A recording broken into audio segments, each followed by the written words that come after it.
Good day, hunters. I am junior researcher Adam Southgate. This will be the second field report created by the Bardic Transcriber as part of the prototype phase of testing.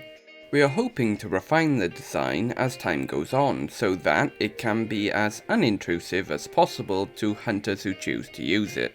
So, today's report was recorded from the live experiences of Master Hunter Samantha Ryan during her contract to locate and burn out an infestation of Ratus Sapiens. The contract took place within a disused factory complex on the outskirts of Newport City in South Wales, and while such contracts would typically be taken on by a team of hunters, Master Hunter Sam is part of an Earth that specializes in these entities. The wave of nausea hit Sam like a brick to the back of the head. She had been warned about it, but hadn't expected the connection to the odd box to be so intense. Swallowing down a mouthful of partially digested sandwich, she shook herself, forcing her vision to resolve with pure bloody mindedness. After lighting the small candle on the box and watching as the thing began to impossibly float in an orbit around her, she began to check through her gear. Firstly, her own take on the classic hazmat suit. Made from a thick, stifling leather. She'd wait until the colony was found before she put that on. It was a fantastic piece of protection, but also a fantastic way to give yourself a dangerous level of heat stroke. Secondly, the flamethrower, that was close to double her age. It too would be left until after the colony was found. Finally, and what she'd be taking with her now, a collection of simple flares, as even though they weren't particularly dangerous, the rats wouldn't know that, giving her breathing room for if they spotted her before she spotted them. This job should be simple enough though, she thought to herself. From the initial report, the rats were an offshoot of a rural colony that hadn't had human contact in some time, so most of her tricks should still be viable. Sam looked over at the box, still slowly circling her. That could be an issue though, she worried. Though it was relatively quiet, it did still stand out a bit. She'd have to face that issue when it came. After all, she thought, she did agree to bring it for the extra pay. Her main strategy for looking for the colony was to act as nonchalant as possible as she ambled through the buildings. While Ratus Sapiens were dangerous, typically they didn't pick a fight without a goal in mind. If she appeared harmless, and more importantly, oblivious, they shouldn't attack. The buildings were an odd collection of office space mixed with disused factory floors, most likely built the last time a government promised to support small businesses, only to be voted out just as the factories were finished. There were places just like this all over South Wales, and they were perfect for entities of all types to nest. Even the name of the place was overly optimistic. Future Enterprises Business Park. And like most of these things, it would certainly be left to rot until a government promised to support small businesses again, when it would be knocked down and a new business park would be put in its place, just in time for that government to be voted out. Cycles. Everything worked in cycles, just at different lengths of time. The rats were exactly the same. They arrive at a new location, they build up, start conflicts for more territory, attack humans and get attacked back, and the colony scatters to start new ones, then repeat.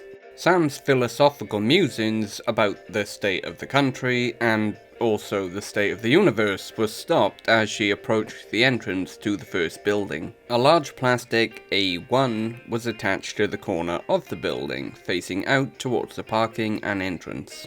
Time to focus, she told herself. The inside of these structures were their territory. There was no space for pissing about. With fire and blood, Sam muttered to herself as she pushed her way into the entrance. The vacant reception area would have been completely empty if not for the waiting chairs screwed into the ground. Once the door closed behind her, she closed her eyes and listened. Nothing close, she concluded, and headed deeper into the building. As Sam moved through the hallways of the never-used factory, she ran her eyes along the point where the wall met the floor. She was looking for rat scratch, as her master called it. a pictographic system unique to each colony to symbolize basic information, food here, dead end, and danger ahead, that sort of thing. There, she spotted one. It was impossible to know what the markings meant without being told by the ones who made it, but it did confirm that the rats had been in here. Pulling out a small notebook, she wrote down A1 and left the building to check A2. The complex had 5 rows of buildings, each row being a letter A to E, with each having 16 factories per row. Sam was going to go through each building one by one, looking for rat markings. The aim was to narrow down the colony's location by finding out where the most markings were clustered. Around 10 minutes into searching B12, something unexpected happened. As Sam noted yet another marking, a sudden flash caught her eye. A second later, she felt a sharp pain in her shoulder. Sam ran without looking back. It was a warning shot, and not too serious. However, she knew if she reacted wrong, they would immediately pounce on her. So, Sam ran. She let them think that she was just some scared civilian. She'd let them feel as though they'd won a victory. However, that feeling would be short-lived. If they risk revealing themselves, that has to be where the colony is, Sam mused as she cleaned the small wound in her shoulder. Some help you are, she said to the Bardic Transcriber that simply bobbed in place. At least she wouldn't need to worry about collateral, she thought, having been given permission to burn what she needed.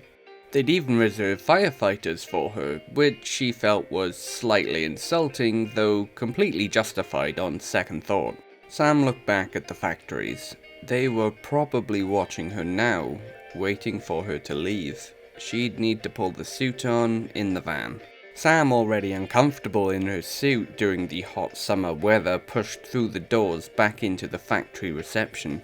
What she was confronted with was pretty typical for the rats, a Ratus Sapiens skull staked into a reception desk atop an HB pencil. It was a warning, Sam knew, an only death you will find here message. She'd seen similar installation art statements before, however, they still creeped her out. The rats were just too much like people. We did the same thing once, right outside our hill forts. It brought to mind the fact that she was going to kill sentient beings instead of simple monsters. But then, as always, she remembered what they're attempting to do, and any thoughts of hesitation left her. If they manage to create the Rat King, everything is over. It's ridiculous, but humanity is at war with sentient rats, and they're working on a super weapon. Walking through the same corridor as the rat marking is when she heard it. It sounded like a torrent of water pitched up. They were coming. Which side was the issue? She closed her eyes and listened to the onrushing wave for just a moment. Crap. Both sides. Sam quickly reached into her bag, retrieving one of her flares and striking it. The hallway immediately filled with the thick, soupy red light. She needed to be fast. Throw the flare at the closest group, then burn the slower one. Now! She underarmed the flare towards the living wave of death, not even stopping to check its efficacy, lifting her weapon to the opposite direction and pulling the trigger. The smell of burnt hair, the sounds of 1,000 tiny screams. This is why she always brought an MMB. As Sam crunched her way over the burnt and broken bodies, she could feel at least 2 of the rats attempting to stab her through her suit. It didn't matter, they couldn't get through. Not alone. The roof tiles had begun to catch in places, however, their job would be done before that became a concern. She headed in the direction that the first group had came from, reasoning that they had gotten to her first because they had a shorter distance to travel.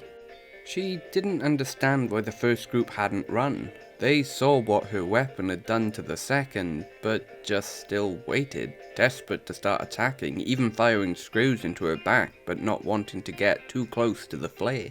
It didn't matter, she guessed. They were gone now too. Continuing on, she saw a set of double doors leading to the factory floor. That's where they'll be set up, she thought. The way the MMB made her think always creeped her out. She could still feel her emotions, however they were muted as if they were happening to someone else and she was simply observing, which in a way, they were. The colony wasn't all that big. Sam estimated that almost all the males had died in the hallway. The few remaining were attempting to stall her by firing their tiny projectiles at her, but they couldn't get through the suit. She could see that a collection of boxes the rats had made use of was already burning to ash. That would be where they kept the mushrooms, Sam thought. Sam threw out flares around the colony, circling it in a glowing red light, not wanting too many to escape. Some almost certainly already had, but that was a problem for tomorrow. As Sam looked at the thousands of tiny eyes staring out each little building, she could almost feel the hatred of the beings being directed at her. She had come to end their world, and they were now powerless to do anything about it. Sam burned the colony, and the large empty room filled with the sounds of tiny screams.